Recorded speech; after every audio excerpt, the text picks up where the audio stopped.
जर तुम्ही पण 7th 8 किंवा 9 चे स्टुडंट असाल आणि तुम्हाला मॅथ्सचे फॉर्म्युले पाठच नसतील होत आणि लक्षातच राहत नसतील, तर ही व्हिडिओ तुमच्यासाठी आहे. कारण की मी आजच्या व्हिडिओमध्ये असे 3 पॉइंट आणलेत, जे जर तुम्ही फॉलो केले तर तुमचे मॅथ्सचे फॉर्म्युले जे आहेत ते तुमच्या डोक्यात आयुष्यभर राहतील आणि तुम्ही कधीच विसरणार नाही.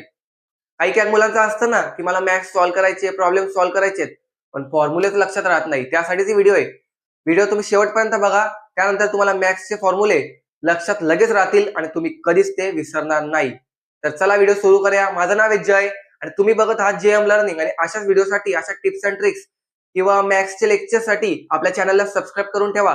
कारण का यापुढे असे कंटेंट आपण टाकणार आहोत का ज्यानंतर स्टुडंटची हेल्प खूप होणार आहे. त्यामुळे सबस्क्राईब करून घ्या. तर चला व्हिडिओला सुरू करूया. तर पहिले तर तुमच्यासाठी मी पॉइंट लिहून आणलेले आहेत.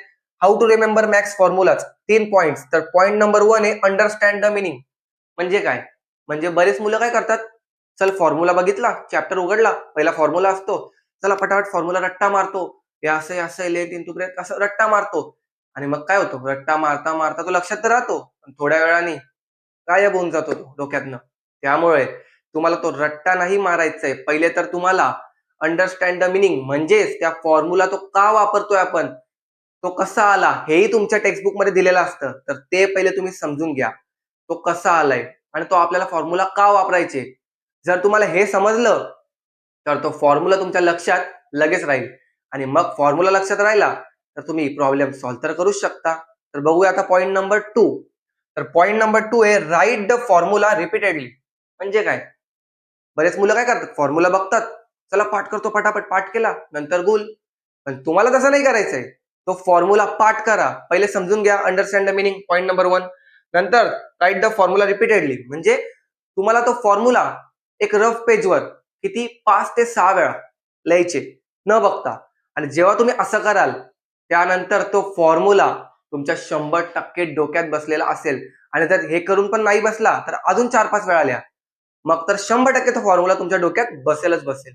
तर पॉइंट नंबर 3 बघू आता. Use the formula in problems. आता एवढे 2 पॉइंट तर तुम्ही फॉलो केले. अंडरस्टँड द मिनिंग, मिनिंग समजलं, फॉर्म्युला का आलाय.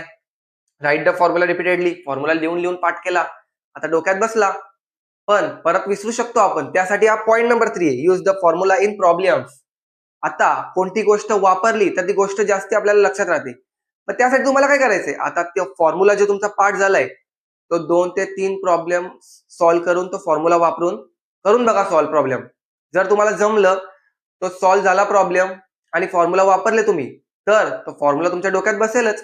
पण जर नसेल बसला तर बघून फॉर्म्युला लिहा. म्हणजे प्रॉब्लेम घ्या सॉल्व्ह करायला, म्हणजे प्रॉब्लेम सॉल्व्ह करायला घ्याच आणि बाजूला तुम्ही तो फॉर्म्युला ठेवा लिहून.